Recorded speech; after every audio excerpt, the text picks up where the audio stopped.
Kia ora and welcome to the Niggly Niche Cast. This is your boy, the Diggity Doodah Doc, Mr. Peppertoe Panther, here with the Wobbly Wildcard for another episode of the Niche Cast, where we just do the niche cache thing in the audio format for your tāringas, whakaronga mai, and yeah, we're just on our mission out here, broadcasting, highlighting Aotearoa's sporting excellence. And this week I reckon it's all on display because we have 4 city kickboxing fighters on the one UFC card headlined by Israel Adesanya versus Paulo Costa. That is going down this Sunday. So that's an example as to Aotearoa's sporting excellence, and we'll touch on that.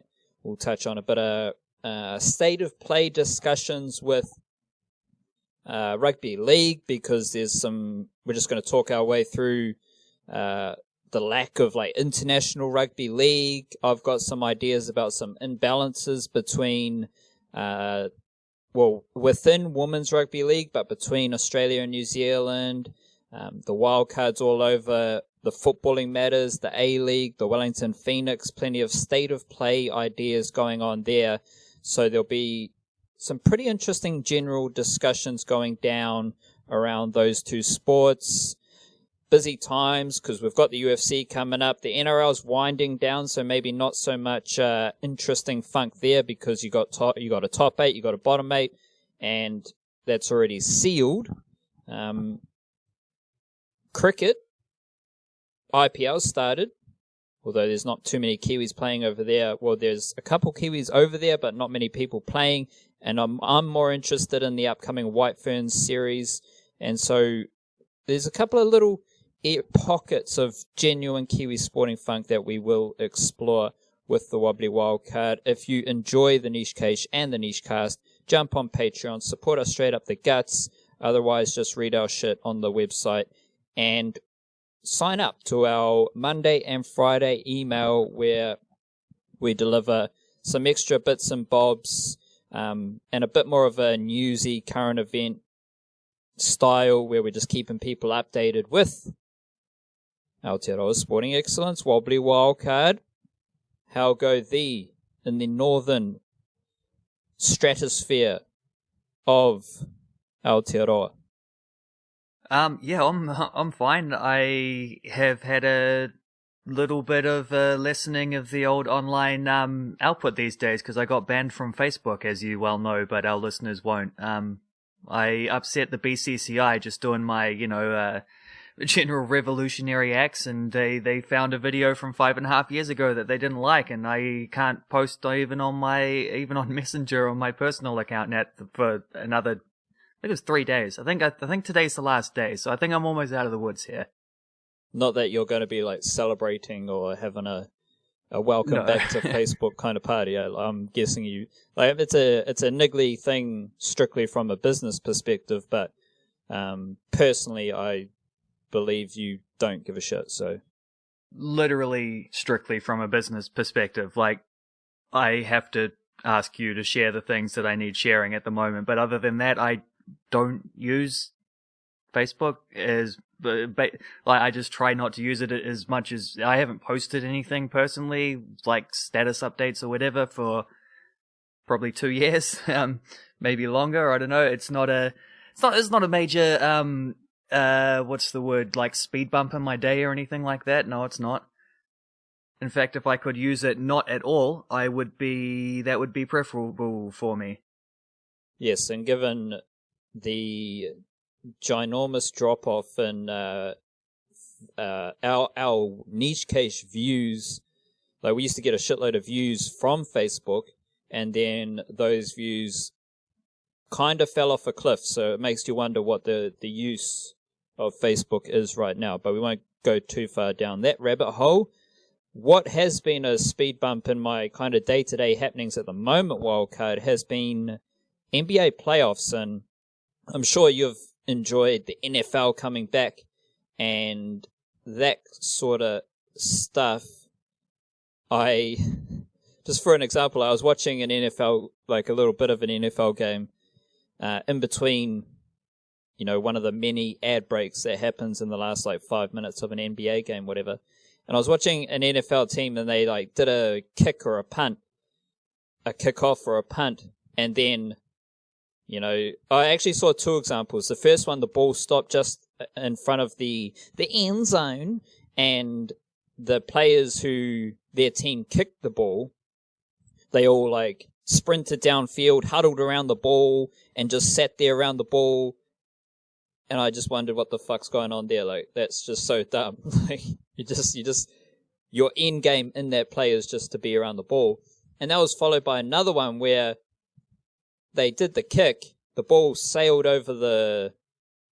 past the end zone, and then you just see all the dudes from the kicking team, they're all sprinting, and they were kind of pretending as if the end zone was a finish line, and they were all just no one else was in picture, all the defense had fucked off, and then all the offensive players are sprinting downfield to make sure they get into the end zone and have a good play or whatever. I find the NFL a very strange sport, but I digress because on the other hand, you've had the NBA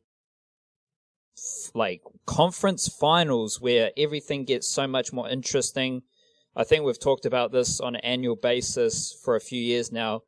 When you watch the NBA finals or conference finals, you're watching really intense, crafty basketball, like the Miami Heat rolling out their zone, and then that worked for 2 games, and then you're trying to figure out how the Boston Celtics are going to counter the zone, and those sort of instances, or LeBron James, who he wants to switch on to. Are the defenses switching over, or are they sticking with their men? Who's got the hot hand? Who's shooting how? Is Duncan Robinson just the dude right now? And how the fuck Jokic is playing? How do you stop Jokic? And all those little details, as a sports fan, I've been absolutely loving sitting down, observing tactics, observing styles of play. Obviously, you've got the brilliance of the athletes and the brilliance of them together as a team. I don't know, especially in this edition of the NBA, where you've got the Miami Heat, who are such a well-coached, well-drilled team. At the moment, they're kind of the club, the team that reminds you of the culture of the Melbourne Storm, the culture of the Sydney Roosters, not so much the San Antonio Spurs these days. It's kind of morphed into an organization like the Miami Heat. They are the bastions of team culture and how to operate as a team. And then you've got the superstar Lakers, who, when you actually listen and observe the Lakers, a very engaged team. It's not just LeBron James running the show or AD, Anthony Davis, being a superstar. LeBron James gets everyone involved. He's an amazing passer. The Celtics have so many different little angles to their game, and it's just everywhere there's something to grip onto as a sports nerd. How have you been enjoying the NBA climax of the season? Yeah, man, loving it. Well, I will say about the NFL kickoffs, you got to spare a thought for some of those special teamers, because sometimes, the reason they're gassing the way all the way to the end zone when there's absolutely nothing to do is because for some of those guys, that's the only thing they get to do all game is chase a kickoff. So, fair play to them. Yeah, and I when I saw them hit the end zone, I coach sports and I know a bit about the NFL, so I was as soon as I saw that, I knew that their coach was watching to see who made it to the end zone. You know, that's all that. Yeah. Because that's their big moment, is that little kickoff. But yeah, carry on. I thought as well when you were listing NFL kickoffs and stuff, I thought you were going to mention the one in the Dallas Cowboys game where they got an onside kickback, which was absolutely insane. The reason they the first one you mentioned where they just the kick coverage team just sort of stands there and watches the ball bounce in a little huddle. Like as soon as they touch it, it's a dead ball. You're not allowed to like recover it unless the other team fumbles it or whatever. So once you touch it, that's where the team starts from. So they just get around it so that the other team can't pick it up and run with it, and then just watch it like dribble slowly, like end over end, hoping it goes that extra yard so you can back them up that little bit more. And it's sort of the same with onside kicks, which I've seen it recently, like some of them have actually started doing like the rugby league, rugby union type, or the rugby union thing in specifically, where they like do the little drop kick to start, because you got to kick it 10 yards, but they've changed some of the rules, so it's almost impossible now to get onside kicks. The Cowboys dribbled this one where the dude just placed the ball on the ground and hit it with the outside of his boot like he's bloody, I don't know, Leo Messi or something like that, and it looked like it was only going 5 yards, and then the little banana spins come in and it wheels around, and all the Falcons had to do was pick it up at any point, of like just fall on the ball at any point there, but for some reason they thought they had to wait 10 yards. I don't know what was going on. Cowboys too does the same thing where he just shadows over it, watching. As soon as it hits that 10-yard line, he just dives on it. Kickoffs are the weirdest thing in NFL. They keep changing rules because people keep getting injured because it's such a tiny little aspect of the game which people still are absolutely bashing each other. It's in the context of a game, especially with like an onside kick like that, which actually got recovered. It's incredible theater, but then you take a step back outside of the context of the game, you're like, what is actually going on? This is ridiculous.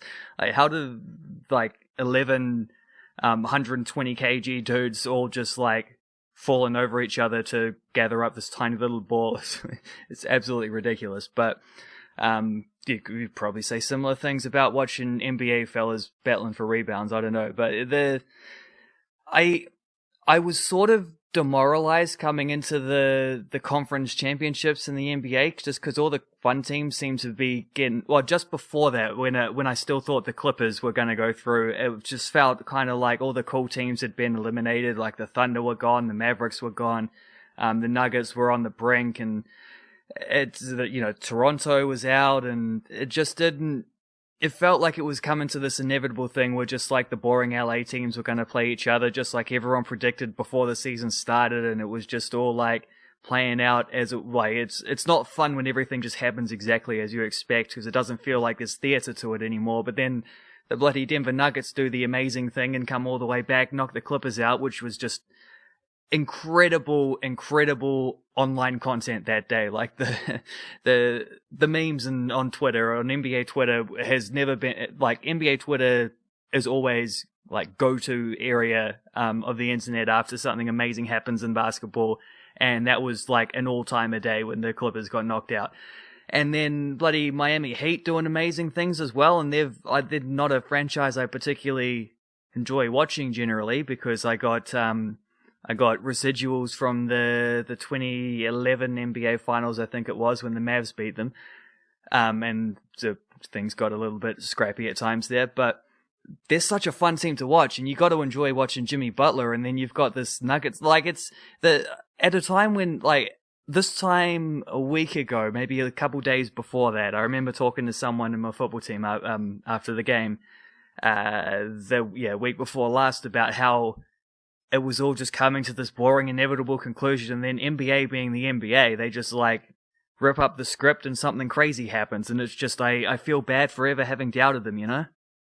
Who is your favorite player left in the NBA Finals? So at the time of recording, you got the Miami Heat versus Boston, and you've got Los Angeles Lakers versus Denver Nuggets. So which player from any of those teams are you like, obviously if it's on in the afternoon, that level of sport to me is mandatory viewing, but then there's another little bit where it's like, this dude's on the court, so I'm going to make sure I watch him, pay close attention. Who's that dude left in the four teams for you?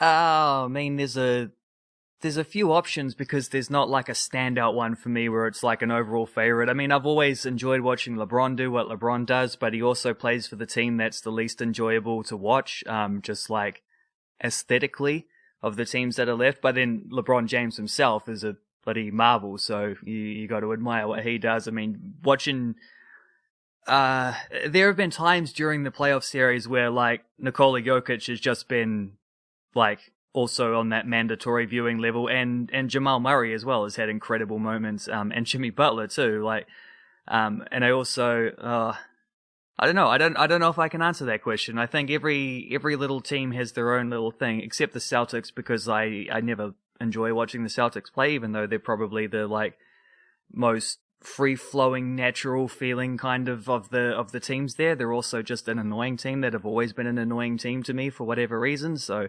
not whatever reason, it's mostly because of the conversation around the Celtics. They're just bloody involved in every trade talk and belligerent fans and dominating media coverage and things like that. But those are my own biases. I don't know. It's one of those things where it's just whatever game you happen to be watching, there's something worth watching. You know, it's not. I don't have to hype myself up by finding the players so much.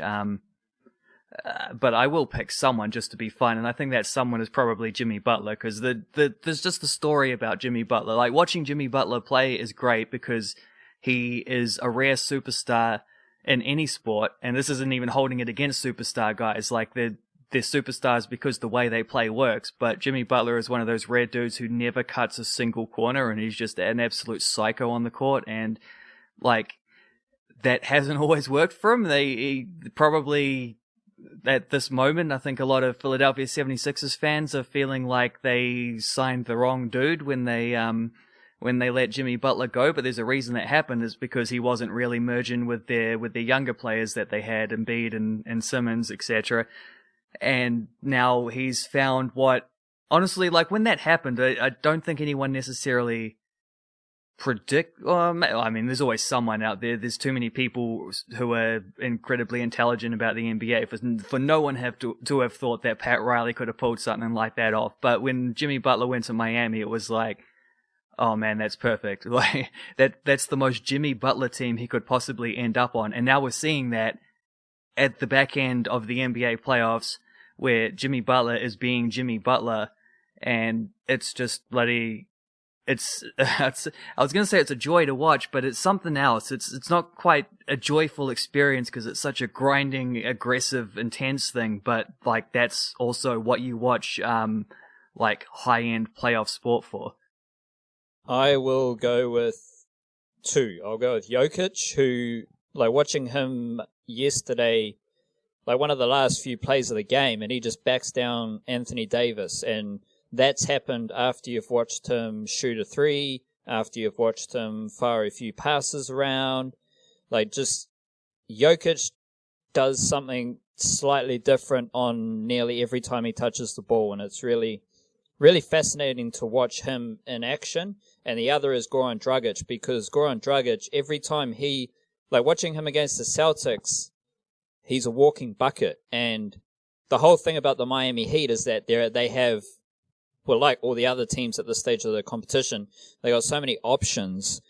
But it's like, anytime Dragic gets the ball, it's just silky. It's smooth, it's silky, it's crisp.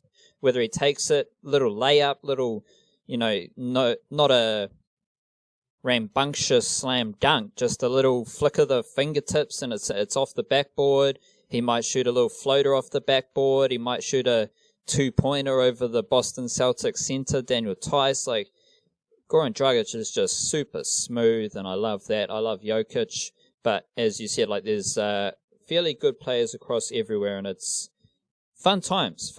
Yeah, a little bit of afternoon viewing, can't go wrong with the NBA.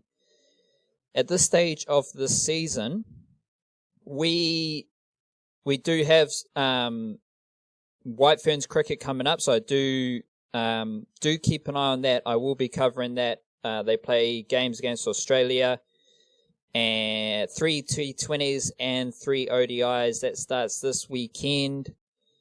One other thing here, wildcard, Hamish Rutherford was going nuts. Just to set up some cricket thoughts for anyone listening to this over the Kiwi summer, we talked about the CPL.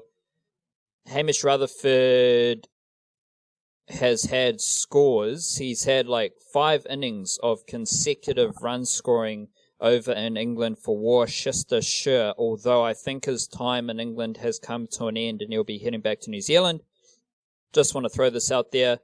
Hamish Rutherford, last 5 games in the T20 Blast: 46, 41, 62, 45, and 100. So big it up, Hamish Rutherford, just to get those taste buds firing ahead of the Kiwi summer, because I'm feeling that it is going to be a rather funky Kiwi summer. But we'll wind it back a bit, because I do want to preview this upcoming UFC 253 card for the listeners and the folks around Aotearoa. I wrote like a setting the scene little thingy today, so check that out. That's up on the website, and that's got plenty of just like context for what this means, who they're fighting, like a little bit of context around the individual fighters. And it is very interesting, stemming from the fact that all the City Kickboxing fighters have been living at City Kickboxing. So when Auckland went into the second lockdown, the likes of Israel Adesanya and Kai Kara France, Shane Young, Brad Riddell, the coaching staff, the training partners, they all locked down inside the City Kickboxing gym, and you can make a case that is going to be highly beneficial or a hindrance. I obviously lean towards it being highly beneficial, and the guys from City Kickboxing kept referring to it as marae styles, they just had a big room, and some of the fighters were in that big room. Other guys went and slept in the offices and stuff like that. But, I'll chuck it out there that maybe everyone sleeping together in a marae happens for a reason, that there is some intrinsic benefit to that, and a feeling of community, team spirit, whānau, mana, all those things might apply. So I lean towards this muddled preparation as being beneficial, but I understand that you could make a case either way. Obviously, Team City Kickboxing have to get to United Arab Emirates, so they had to wait for the safest passage, and then they actually had to make the journey, which is a bit niggly and a bit tricky. That could be a factor. And then you've got the fights. Then you've got Israel Adesanya versus Paulo Costa. Huge fight in the world of UFC, in the world of combat sports. And this will, Israel Adesanya is one of the biggest sports stars in the world, I reckon, and easily probably maybe the biggest sports star out of Aotearoa right now, although a lot of people in New Zealand don't pretend that isn't the case. And I'll just roll through stylistically for a stylistic preview for each fight, because I think that's rather interesting, led by Adesanya versus Paulo Costa, because Adesanya is all about precision. He's all about fakes, feints, technique, and variety. Paulo Costa is more of a physical specimen who charges forward. So I think that's going to work out in Adesanya's favor. And Paulo Costa, Adesanya's last fight against Yoel Romero was the weird one where Romero didn't do anything, and so in a way that nullified Adesanya's skill set, because Adesanya sets a lot of traps and with a lot of trickery to get you engaged, and then he'll calculate that and he will use it against you next time, or he'll use it against you in that moment by putting you in a weaker position. Romero literally did nothing in the weirdest fight that I've ever seen, and so that took away a lot of Adesanya's fakes, feints, and trickery, whereas Paulo Costa, all signs suggest that he will charge forward. And that's probably going to work out in Adesanya's favor. So I'm looking forward to watching that, and I'm looking forward to watching Israel Adesanya blow up even more. Also, on this card, you have the next event, the next fight down the card, so working top to bottom, is Kai Kara France fighting Brandon Royale. Kai Kara France is last fight was in February this year. He had a win. And then December last year, he had a loss. So I'm just eager to see what Kai Kara-France does in this fight against Brandon Royale, because Kai Kara-France is in a division where it's a rather swift path to the top of the division, I believe, in the flyweight division. So if he can grab a win here, it's going to put him in a very healthy position moving forward in this division. And a couple of stats here. Kai Kara-France averages 5.27 strikes landed per minute, whereas his opponent, Royale, he averages just 1.9. And then you go to takedowns. Kai Kara-France averages 0.6 takedowns every 15 minutes, and Royale averages 1.81. So that suggests Royale is more of a takedown grappling specialist, and Kai Kara-France will look to use his high output with the strikes. And it goes across all the city kickboxing fighters that they all have world-class striking, because that is what city kickboxing is known for. That's what they've built themselves on, with the best example being Israel Adesanya. But you can't just have strikes. You need to be able to defend takedowns as well. And all the city kickboxing fighters have great takedown defense. Obviously, Adesanya leads the way, but they all do it. New Zealand doesn't have a wrestling background or a wrestling culture or a jiu-jitsu culture that is ingrained in our history. Like, we do wrestling, we do jiu-jitsu, but they don't have the mana that kickboxing and boxing has in Aotearoa. You go throughout the history, David Tua, Shane Cameron, Ray Sefo, Mark Hunt, and go back even further. Like, you know a lot about the boxing history of Wildcard, and New Zealand has an amazing boxing history. And that's flowed into who city kickboxing are now. So it's a bit harder for the grappling side of things, and that's why I believe the grappling, wrestling, jiu-jitsu is just used more defensively, but he's still got to be at a high level. So coming back to Kai Kara-France, he's going to have to defend the takedowns of Brandon Royale. Then we have Shane Young. Shane Young's a weird one because he's been absent for almost 1.5 years. His last fight was February 2019. And this will be his 4th UFC fight. His first UFC fight was against Alexander Volkanovski, who is now the champion of the featherweight division. And Volkanovski also trains at City Kickboxing, preparing for a fight. So it's a cool little note. Shane Young is another high output striker, and he's fighting Ludwig Klein, who is making his UFC debut. Shane Young's original opponent got a bit of COVID, so he had to pull out. Shane Young averages 6.1 significant strikes per minute, which is very high. And he also dabbles in a bit of takedowns. So he's been absent for a long time. He almost had a career-ending injury, a back injury that threatened to derail his career. And this is his comeback fight. And hopefully he can get the dub against a debutant. My pick of mandatory, you must watch Brad Riddell fight. He is the freshest city kickboxing fighter, meaning that he is the newest.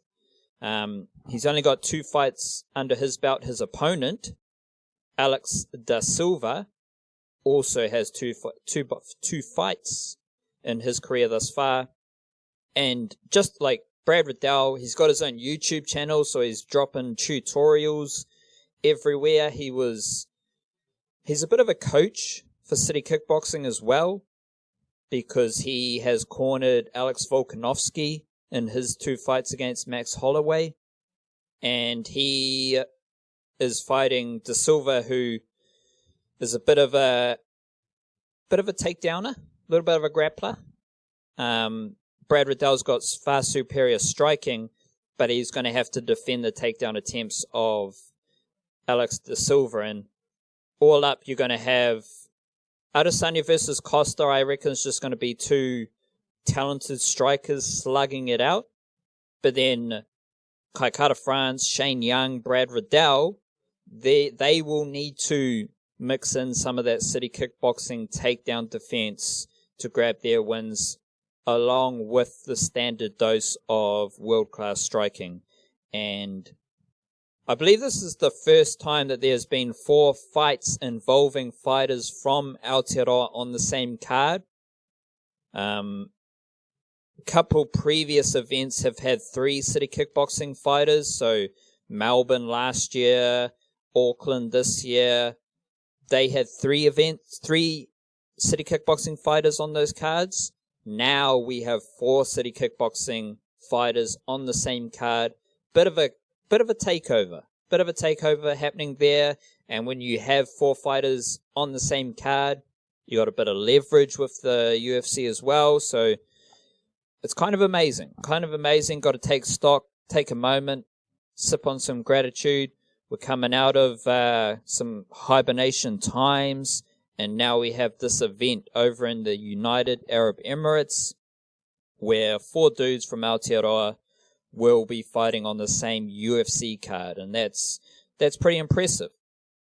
Brilliant. What's the old, like on the wider kind of MMA media front, is the expectation like a 4 for 4 for CKB, or are we talking of like, I don't know, like who's favorite, like who's underdogs from the quartet, who's like expected to win, who's like toss of a coin kind of thing?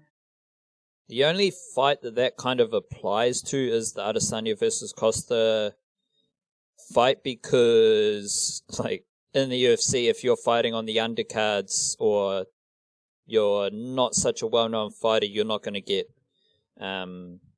the previews and the picks and that sort of stuff. And like, not many people in the world of MMA or the world of UFC know who Brad Riddell is, even though he's been, like, before you enter the UFC, you've got to compete for many years on many different competitions. So the world of MMA will know who Brad Riddell is, but he's like, there's so many UFC fighters who are fighting in their second or third fight. And at the moment, Brad Riddell and maybe Shane Young, they're just part of a big pack of, 2, 3, 4 fight UFC fighters who are looking to establish themselves. So you don't really get that kind of discussion around those fighters, but the Adesanya versus Costa fight, like, that's a title championship bout. 2 very prominent personalities in the UFC world as well. Adesanya being one of the biggest, if not the biggest. And a lot of the experts, like Luke Thomas, for example, or Dan Hardy, they've both, like, Dan Hardy's done a great breakdown on his Full Reptile channel. And it's all about, like, Adesanya using the skills that he's used in previous fights against someone who probably doesn't have the variety or subtlety of some of Adesanya's previous opponents. So a lot of the experts are actually picking not an easy win, but there is a lot of favoritism with Adesanya, which I agree with. But then there's a lot of more just general hype around Costa because he's the big athletic brute kind of dude. And you can package it into like the skill and finesse of Adesanya versus the power athleticism of Costa. And that's a very simple way of viewing that fight, which makes it a lot easier to pick a winner, because having seen the skill and finesse and subtlety and trickery of Adesanya many times now, I don't see how Costa deals with that in any way, shape, or form. And then I guess the other thing that is not so much confusing me, but just sort of has me peaked of interest, is the whole, like, what are they doing in the UAE in the first place? Like, is that just a matter of Well, I guess to be honest, I can answer this question myself just by common sense. Usually, when they end up fighting in those kind of countries or any old sporting event, it's because the government or the prominent business folk in those areas are willing to pay a lot of money to make it happen, and it becomes like they call it sports washing in British football circles. I've heard that term a few times, like how Qatar will sponsor like Barcelona or whatever, or PSG, and it's just kind of like a way of, like whitewashing their country's image through sports and trying to normalize their just existence in Western circles, I suppose you could say, in a way which is quite concerning considering some of the human rights dramas that go on in Qatar in particular, with the old bloody World Cup coming up there soon, and the many dramas that came from that. But it's like, is there any kind of undercurrent UFC kind of whatever with that whole thing? Because I remember Anthony Joshua was going to take a fight to Saudi Arabia as well. I can't remember if he did or didn't. Can't remember if that was his last fight or if it was the one that got COVID suspended or whatever. But is there a story behind that, or is it just one of those like, this is one of them organizations that takes the highest offer sort of thing? It is that, but right now it's a bit more nuanced because of the pandemic and the just the state of the world. So basically, when the pandemic started, the UFC just simplified. Like, they had a couple fights in Jacksonville, I think, but then all the UFC events, basically since like mid-March or late March or whatever, have either been at the UFC facility in Las Vegas or quote-unquote Fight Island in the UAE, primarily because the UAE, it's the idea was that that's like a center point for a lot of the international fighters. So it is like, there's been a lot of fights in the UAE this year. So the UFC events have been split between Las Vegas and the UAE. But that is not strictly, but it is heavily influenced by the pandemic. However, the UFC does have a good relationship with the UAE, having like Khabib's fought there before. And any time a large sporting organization goes to the UAE or has some sort of connection to the UAE, some sort of working relationship, it falls into that category of the UAE paying a lot of money for it. Like that, it's simple, and that's just the world we're in right now. Is that for our listeners, any sport you see going to a place like UAE is strictly based on money. And you can have ethical or moral queries about it, but I guarantee the sports organization that we're dealing with in that example, they don't care about the ethics and moralities. They only care about the money that UAE is paying. As you said, sports washing, like that's their whole prerogative right now. But the same goes for the NBA in China. The same goes for basically any sports organization going to or working with a questionable country. It's all based around money, and the money that country is putting back into the sports organization. And to take it further, I saw something before a couple of weeks ago about something where some of the, I should have mentioned this when we were talking about like the social justice and all that stuff happening around the NBA. There was something where someone on Twitter had broken down how all the, well, not all, but like cases where NBA ownership or NBA, brands who sponsor an NBA team, and working through like a backtracking process kind of thing, and seeing that maybe brand A who sponsors this NBA team gave money to this politician who has a clear track record of pretty shitty racist behavior, for example, or this owner supports this politician and this politician has numerous misdemeanors, along racial lines type of stuff. All of that stuff happens in the sports. And we can go back to the NBA China example when old mate owner of boss man of the Houston Rockets, Daryl Morey, just did a little tweet about Hong Kong, which was a completely rational, logical kind of statement to make. And then the NBA pretends as though like it just murkied the waters, where they get a lot of their money from China, but they don't want to deal with the ethics and morals of China. And it's all very hypocritical.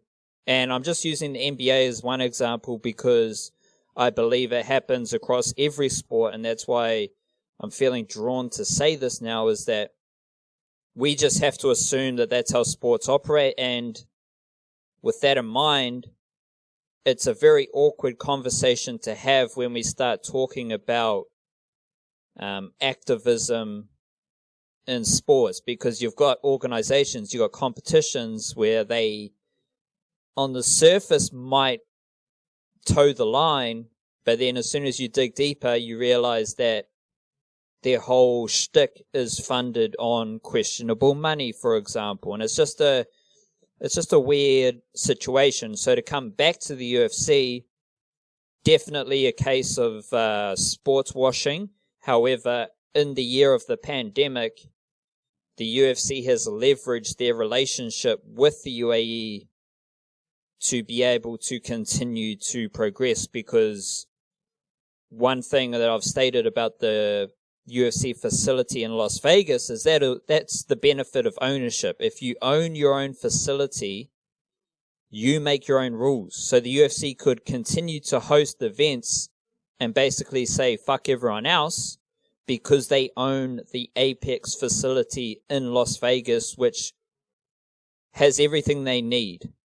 Training, nutrition, media facilities, everything is there.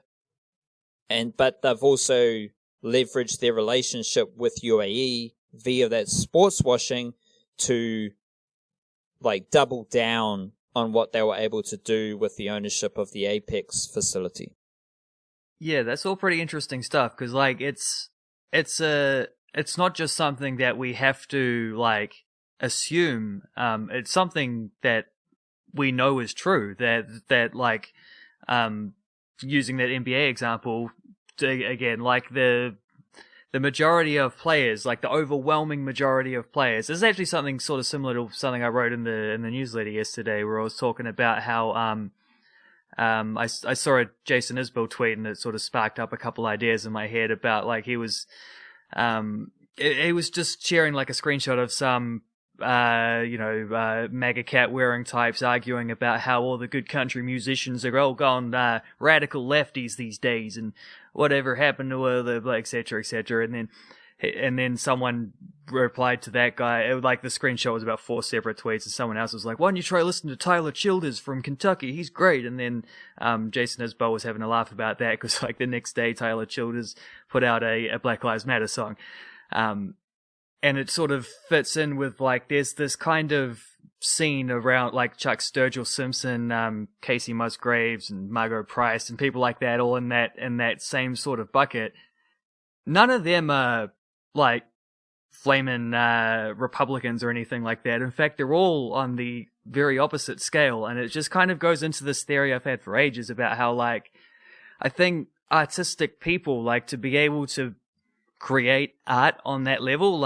How do you relate to art is you catch that sort of emotional kind of connection between the artist creates something, they put it out in the world, you engage with what they've created, what they've released, and then somewhere along the way there's an emotional through line, which is just a sort of empathic thing, I think, is where it comes from. It's being able to understand other people's humanity and things like that. And then just cut a long story short, I think that just leads to the fact that most creative people tend to be pretty aware of social justice-y type stuff, and they're incredibly like sympathetic towards it because they're just better at putting themselves in other people's shoes because of the nature of the work that they do.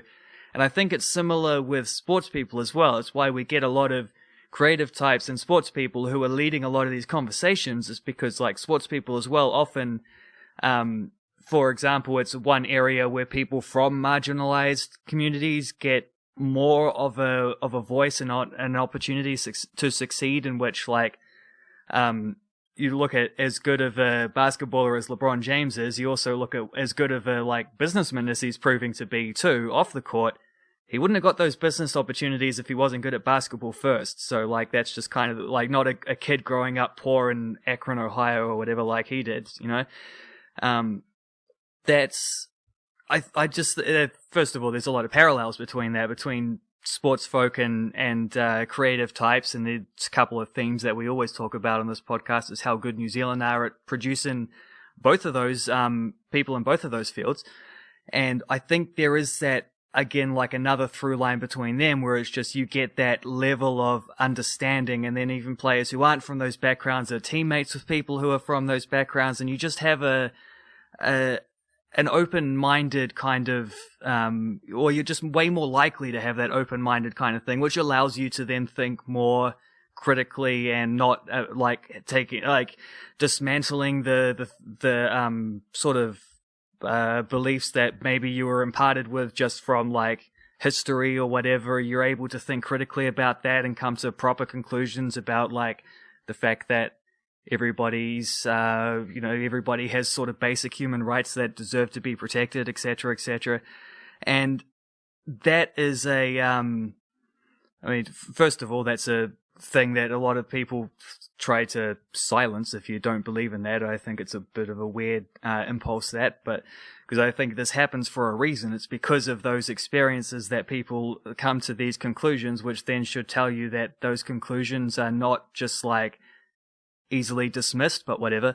Having said that, the team owners in the NBA, it's a well-known fact, most of them probably voted for like, or at least lean towards more conservative political views, whether it's because that's like something that they genuinely believe, or a lot of them, I think it's just like a cynical, I'll vote for the guys that'll give me tax cuts. And it's like, if you're a high-up businessman, maybe that's the only priority you take when you go to the voting box. Like, this is just, it's not just an assumption we have to have about sports. It's a fact. Like, this is the way it goes. It's worse in the NFL, for example, like where the level of like openly Trump donating or, you know, high conservative Republican-y donating owners is like through the bloody roof. And, a lot of them even fairly vocal about it, which you really have to think about cause it is a hypocrisy when you start thinking about like the way, the sort of the bland corporate statements that come out about end racism and whatever. I think that's written in NFL teams at the moment. They've got it sort of at the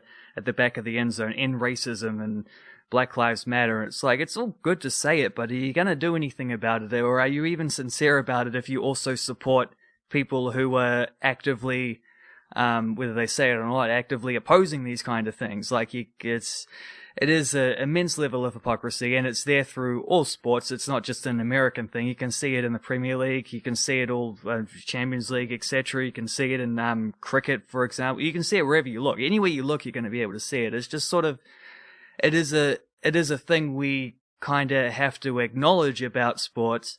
It's also something I don't think that has to be like the be all and the end all. Like I've seen, in non-basketball related internet excursions, and for some reason LeBron James's name will come up because he's just a guy who transcends these things, and then people immediately criticize him because he backed down on the China thing, which was disappointing. Like it was one of the most disappointed I've been in someone who is normally so good at saying the right things and whatever as LeBron James, the way he was just like, I think Daryl Morey just wasn't educated on the matter, and it did, like, very clearly they backed down to the big Chinese dollars there. But that also, like, the hypocrisy is there because people are hypocritical in general. Like, not most people don't make consistent like decisions throughout their entire lives. Because they change as people evolve and whatever, and then also just because no one has time to stop and think, oh, have I done something that contradicts what I'm about to do now? Oh, I better not do this then. Like, people just do what they do. People just live their lives. You know, it's the hypocrisy is there because people are naturally hypocritical, and I think that's probably also something to keep in mind, is that we don't need to go all like cancel culture-y, although I don't really believe that cancel culture exists. I think it's a little bit of a myth, but that's a whole other discussion for another day. Like, I think it's important to acknowledge that these double standards exist. It's also important that we may not like them, and we can certainly speak up about how much we don't like them, but we also can't stop them immediately just by saying the right things. So we do have to live with them to an extent. We just don't have to be happy about them. Yeah, I think we went a little too deep down the political hole there, but it's awareness. It's all awareness. So if you do care, all the information is there for you. Have a look yourself. If you don't care, it's all good. Like, at the end of the day, it's all just, watching the sport and watching and getting the joy and pleasure that we extract out of sport in that moment, which is probably the healthiest way to move forward with all the weird connections. There's plenty of them happening in the world of sport and probably the world of business as well. We do have some interesting stuff happening just on our closer to home with regards to the back end of 2020 and how a couple of our major sports are going to look over the next few months. And I got thinking along this line as I've pondered a lot of different Aotearoa Kiwis selections and up-and-coming players coming back into contention, and the fact that the Kiwis are looking pretty good. Like, pretty good 18, 24 months under Michael Maguire with the Kiwis. However, there doesn't appear to be much of a possibility for Aotearoa Kiwis Rugby League for the rest of this year.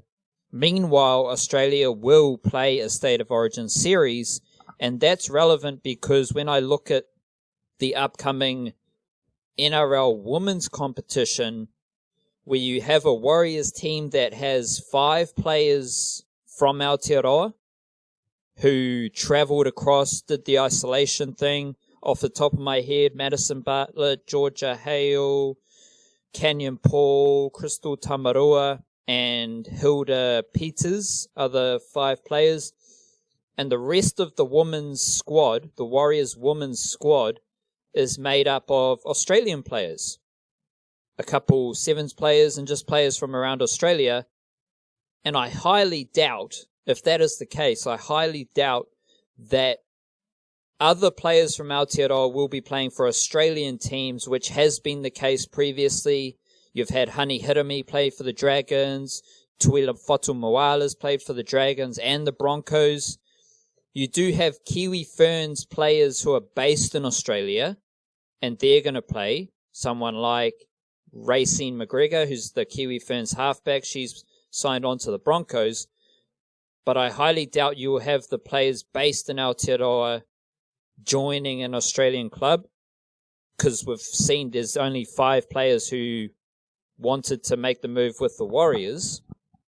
So suddenly, thinking about women's rugby league, Australia's got a massive advantage because all their players are playing in the NRL women's competition, whereas definitely less than 10, maybe less than 7 players from Aotearoa are going to be playing in the NRL women's competition, before it was 30, 40, including the Warriors team.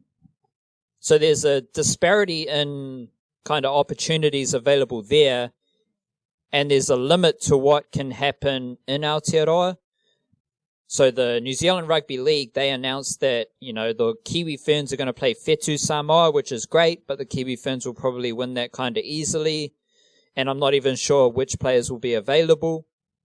They also announced another fixture, Niue versus Tonga, which is cool. So Australia has such an advantageous position coming out of the COVID hibernation because they got state of origin and they basically have full control of the NRL women's competition, which is going to be in Australia. And that's the Kiwi stuff got really interesting last weekend, the weekend just gone, because Sean Johnson ruptured Achilles. Josh Alawai, I think he did his ACL for the Tigers as well, and Josh Alawai had played all 19 games starting at prop for the Tigers. And I was thinking guys like Josh Alawai, Marata Niukore for the Eels, Dylan Brown for the Eels, they would be the best players, like the best Kiwis prospects.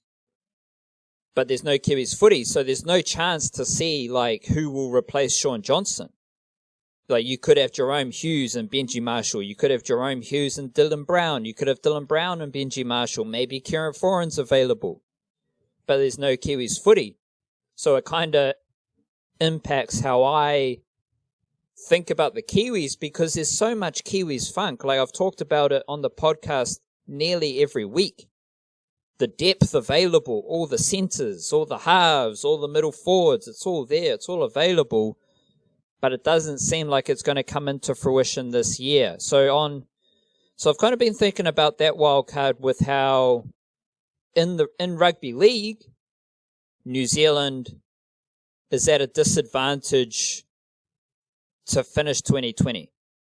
Obviously, like, does it matter in the grand scheme of things? Not really. Like, they'll start 2020 and I don't know when, the next World Cup might be next year, so they can still, everything's going to be all good.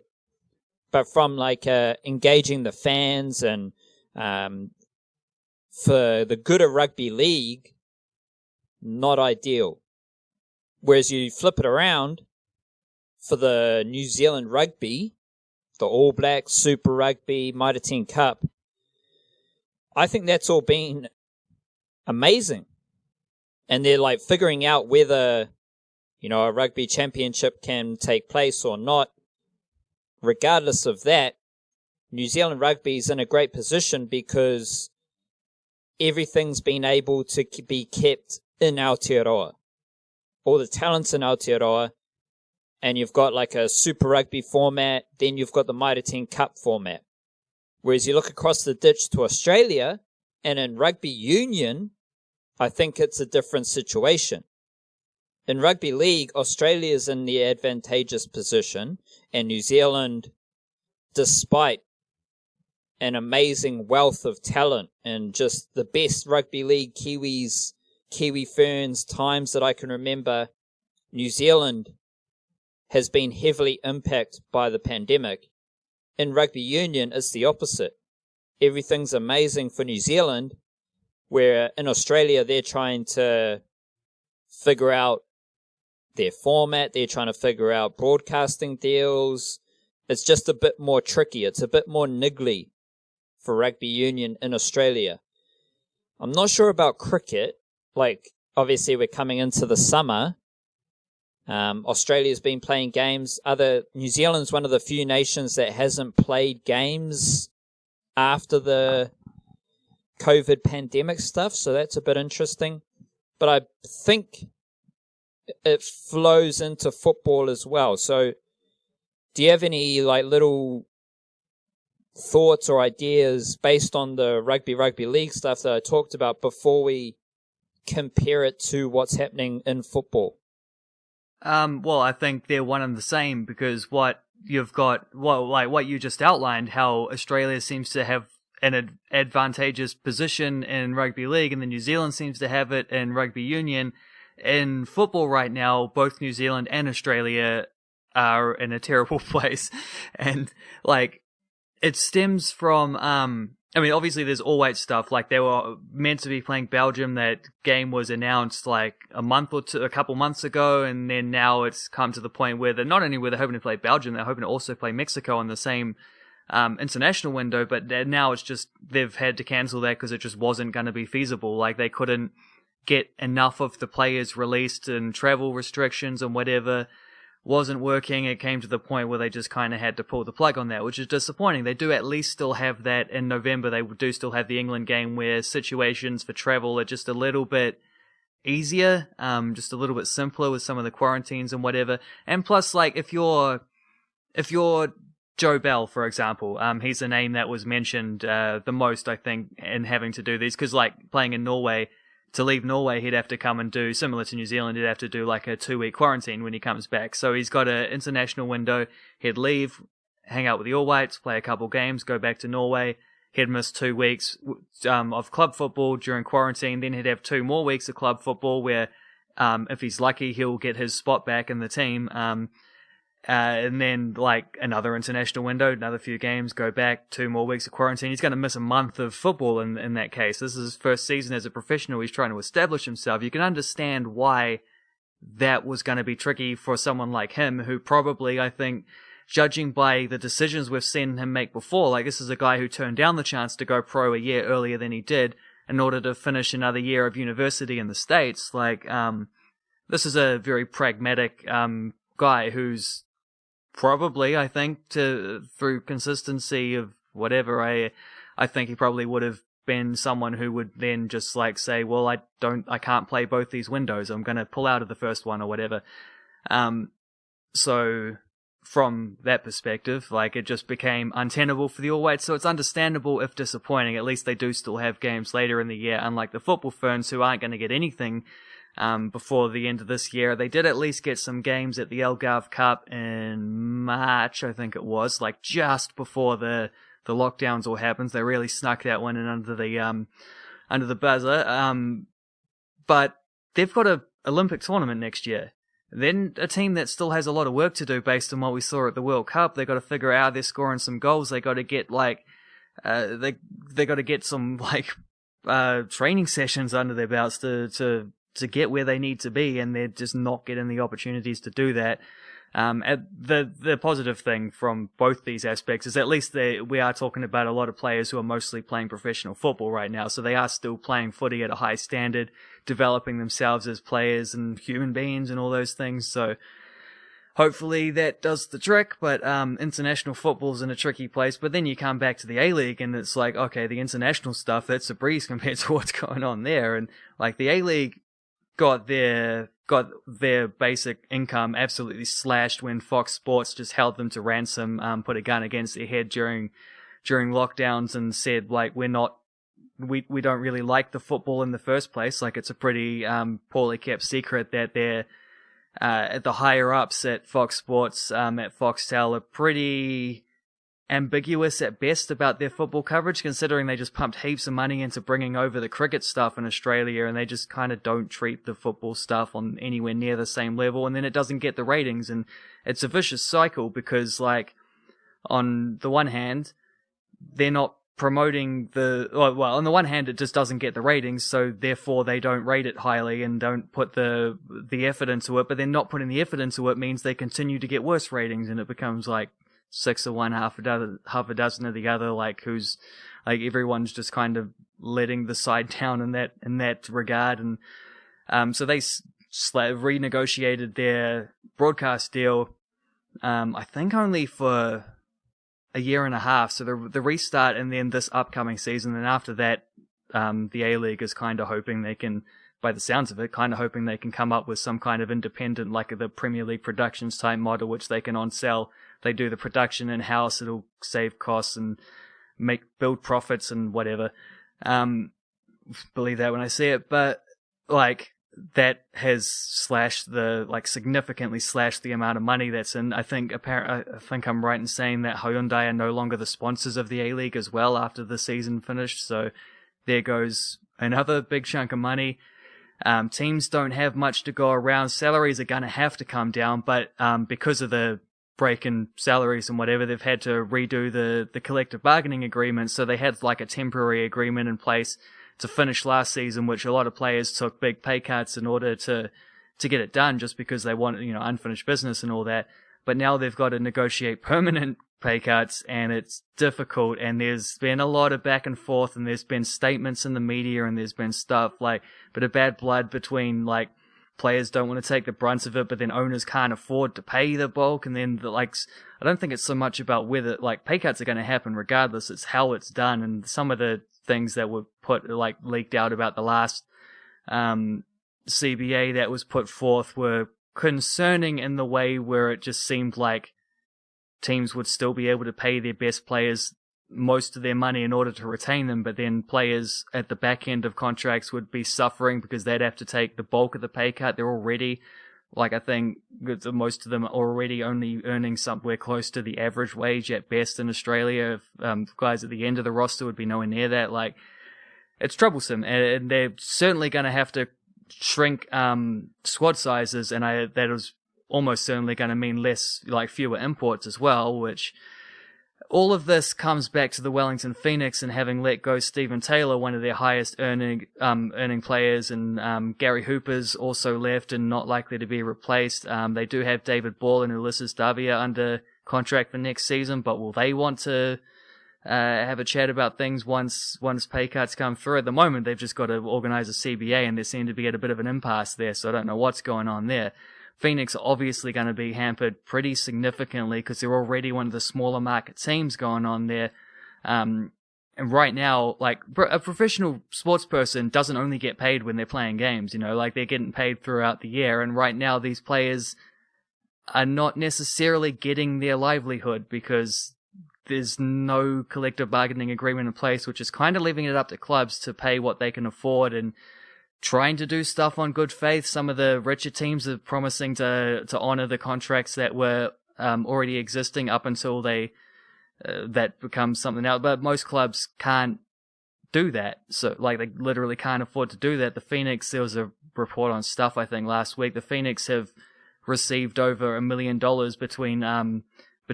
from the government between grant money and the wage subsidies and stuff. So they were not in the best financial state as it was anyway, and they're barely clinging on at the moment. So add that together, and then you come around to the women's side of things, where the W League now seems like they've put expansion on hold for next season, so there won't be a Wellington Phoenix women's team next year. The 2023 World Cup's not getting any further away, so that's a little bit of a concern, let alone the Olympics.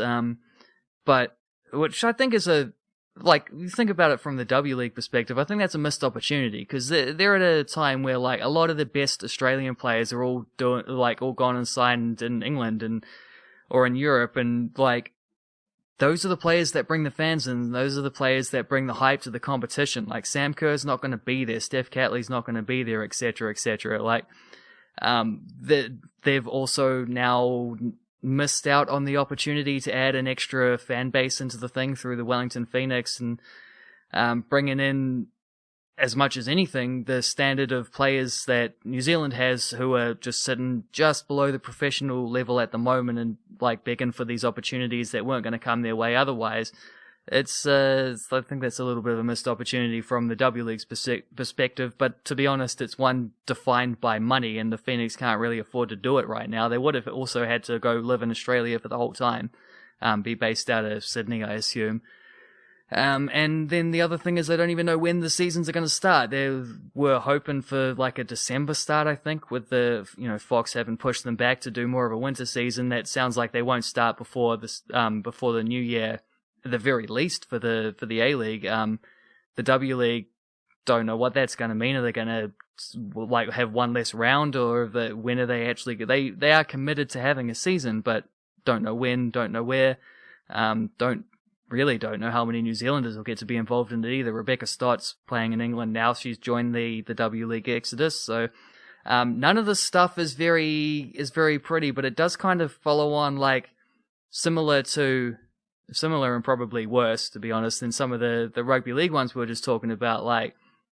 The pandemic, even after the actual fighting of the virus lessens from its like peak. But obviously this is an ongoing thing, but we're not in the worst of it anymore. Like we're through that first wave, or even probably through the worst of a second wave as well. Like it's something to be aware of, but it's also something that's maybe not like we've learned how to live with it to a certain extent, but the ramifications don't necessarily happen immediately. The ramifications happen down the line, and that's kind of what we're looking at now, I think, where it all stems from the financial side of things, which is frustrating, but there just often isn't enough money to go around. Certainly not when people are trying to run these kind of sports leagues / businesses / teams through the same financial models that they had pre-pandemic, and trying to bring them back up in a time when that's just not the case. And there is a very awkward transition between those two, between the way things were done and the way things will have to be done, which is what we're stuck in at the moment with the A-League in particular. I think the NRL has probably got a better... The timing of the season's probably helped with the NRL as well. I think the NRL's probably got a bit of a better grip on how to move forward than the A-League does. But it also helps that it's a better rating, bigger fan base and all those kind of things in terms of being able to still make some money from the broadcast side of things. Like I know they had to do a deal with... They've recently... done a new broadcast thing as well with Fox, haven't they? Like start of the year or something like that. So it's they're just they're in a slightly better place. But football just is right now being treated like a football and just being kicked around the place. And unfortunately, New Zealand's tied in with a lot of these issues that the Aussie stuff are going through as well. And we're not necessarily any better ourselves either. We only have the one professional team.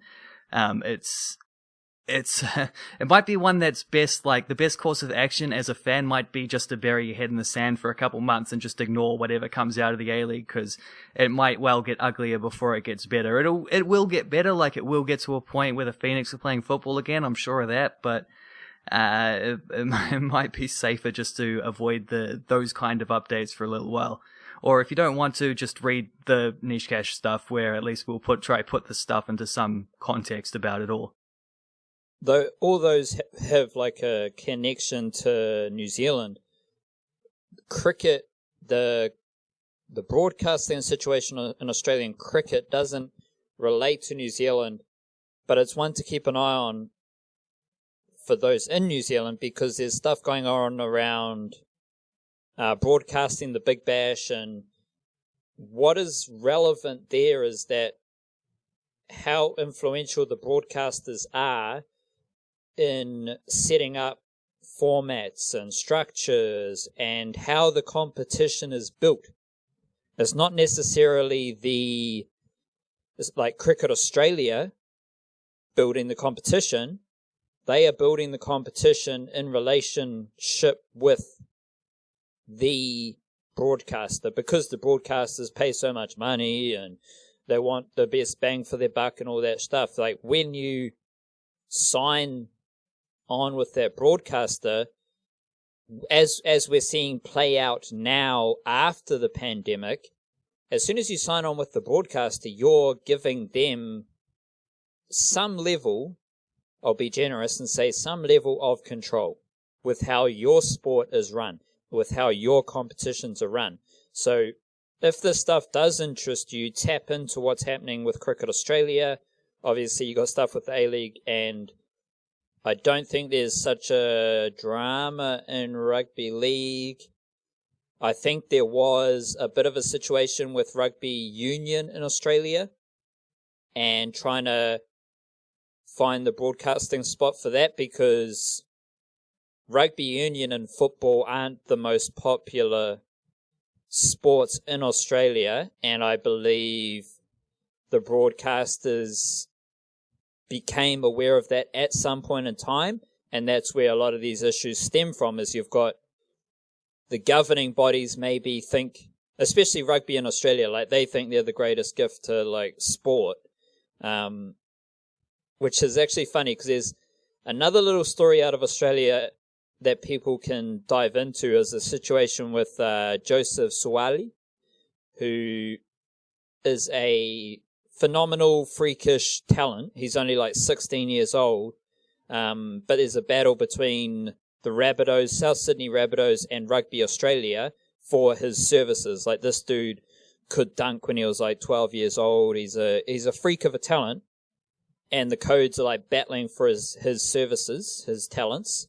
But part of the like Rugby Union Australia, like, it's important to differentiate between Rugby Union in Australia and New Zealand, because Australia is a completely different landscape. Like, it's a lot more upper class, whereas Rugby Union in New Zealand, and the reason why I believe Rugby Union in New Zealand is so good is because it's available to everyone, and there's no class divide there.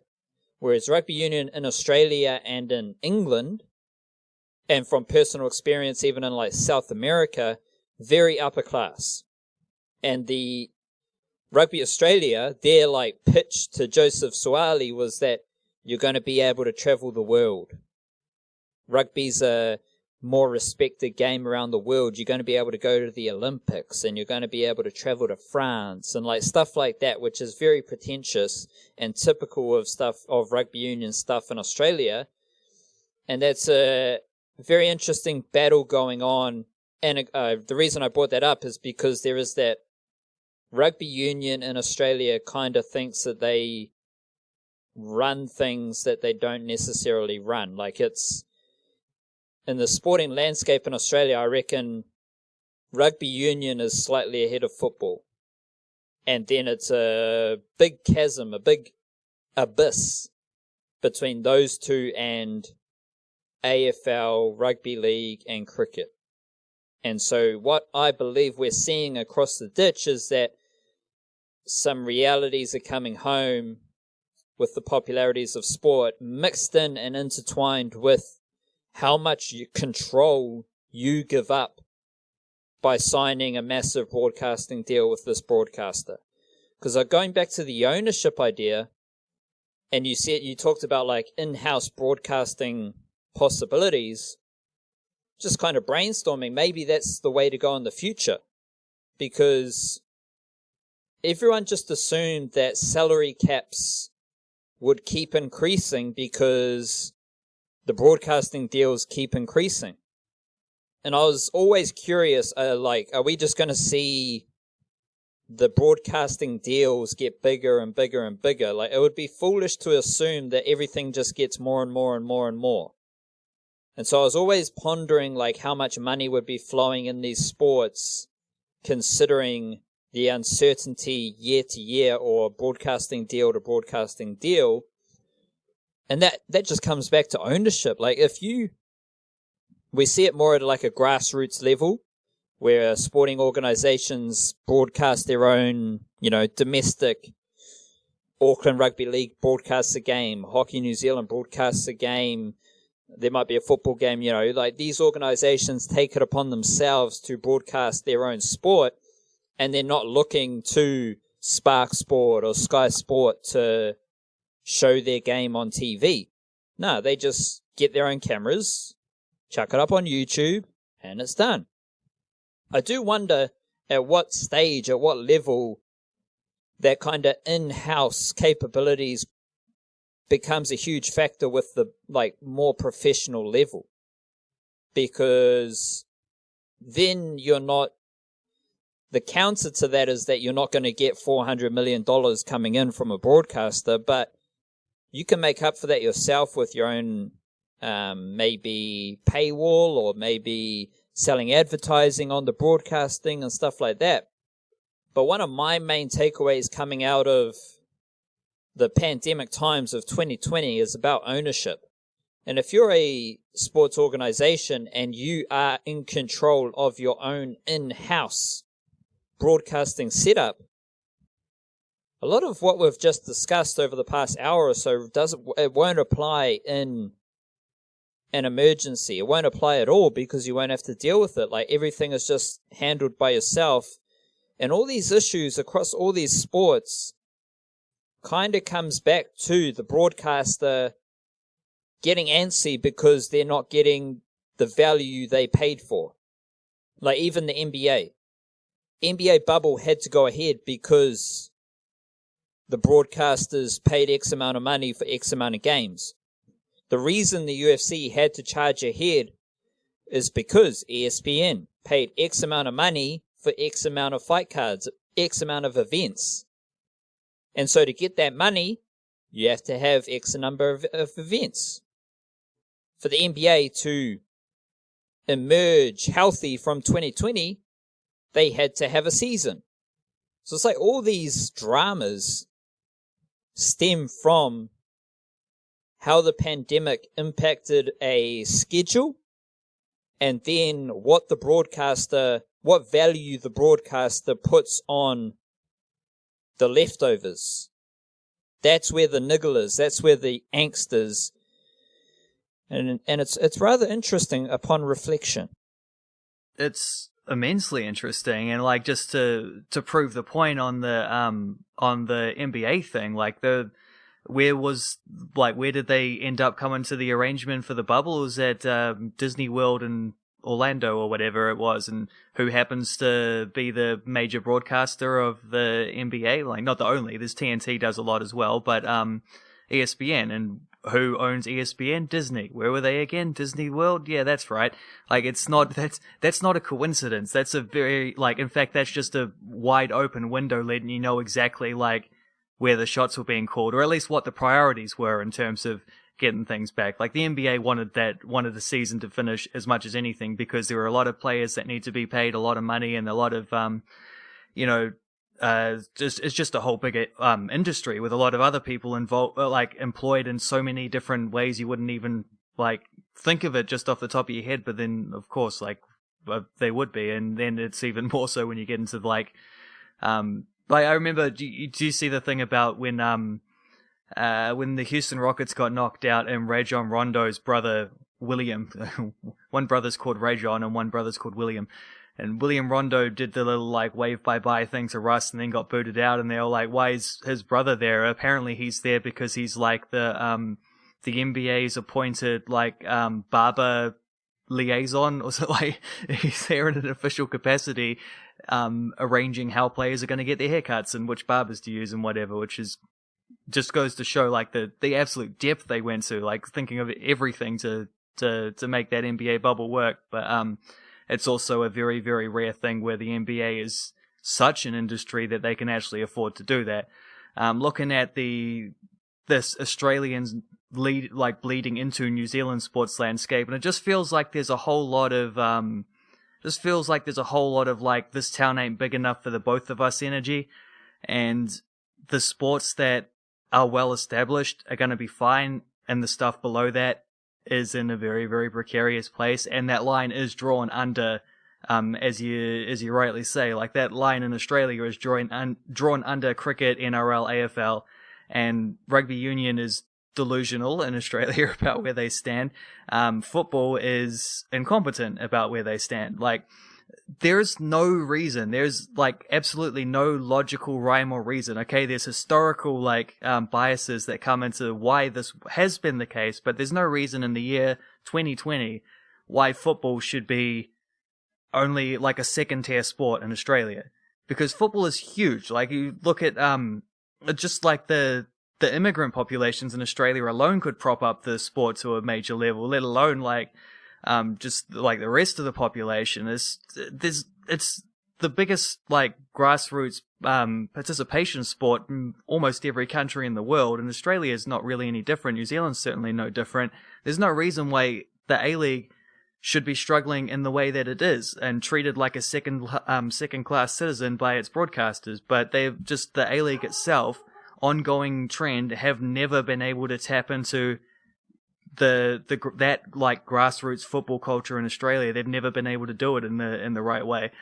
A lot of it to do with, like, I think the way they kind of set themselves up, almost opposed as opposed to integrated with the existing club structures, I think is probably a major factor in the whole thing. But, like, just it's their own problem that they've never been able to find a way to market the A-League as a major competition in Australia. And this is what happens down the line when suddenly you get this major shake-up, and if you didn't have yourself on solid foundations, yeah, this is what happens. And they're like, the A-League has themselves in a really ugly situation. It's basically like a toxic relationship where they're entirely reliant, not entirely, but majorly reliant on that Fox Sports money, but Fox Sports doesn't really care about them. Fox Sports treats them like a bit of a backup plan and maybe even a slight charity case at times, and yet they, in all the ways you were talking about, have to sort of bow down to what the broadcasters want, and it's an ugly place to be in, and certainly a lesson that most other sports should take note of around this part of the world, because that's the example you don't want to follow. The in-house thing is interesting because that is a way out of it. I think with what the A-League are talking about, which would be the right way to do it, because it's one thing to set up a camera at a grassroots sport where people only expect like grassroots sort of production value. If you're trying to sell a major league as a major league, you need to present it as a major league. You need to, like, people won't believe it until they see the shininess, the glamour about it, or you gotta at least put those illusions in place before anyone will believe it, and then therefore turn it into fact. Like, the way they're talking about it is like, we'll control the production and then we'll on-sell the broadcast to broadcasters to present, so they don't have to do like the NBA TV kind of subscription thing, which I think is probably the right way to do it, because then you still do get those big millions and millions of dollars. In fact, you're probably saving a lot of money from broadcasters that way, but you're also keeping some creative control about what you put out there. I don't know. I just don't trust the A-League to figure out a way to differentiate their ass from their elbow, let alone to sort out a professional in-house production programs. Sort of like, I mean, this is what the Premier League does so well, and this is why the Premier League is a case study that everyone on that level ought to be following. Like, they produce the broadcasts of their, like, in England they have different deals. Like, Sky TV has a deal with them, they do what they do. The BBC, I don't know if they do Premier League, but they do other top football. They do what they do. But for all the international broadcasts, Premier League Productions produces them. They have the commentators, they have the cameras, they have the editors, they have the directors, they have all those things, and then they just sell that. Like, what they make, they on-sell to a country. Like, they on-sell that to India, they on-sell that to China, they on-sell that to Australia, to New Zealand, to America, and they have different deals everywhere. Like, it's sold, Optus has it in Australia, we've got it here on Spark Sport. In America, I think it's on Fox, or no, one of those ones with all the letters, I can't remember which, but like, and you've got a different deal for every country, and that's why they rake in millions and millions and billions of dollars, is by doing it like that. That you have to be the Premier League in order to do that to the level that they've done it.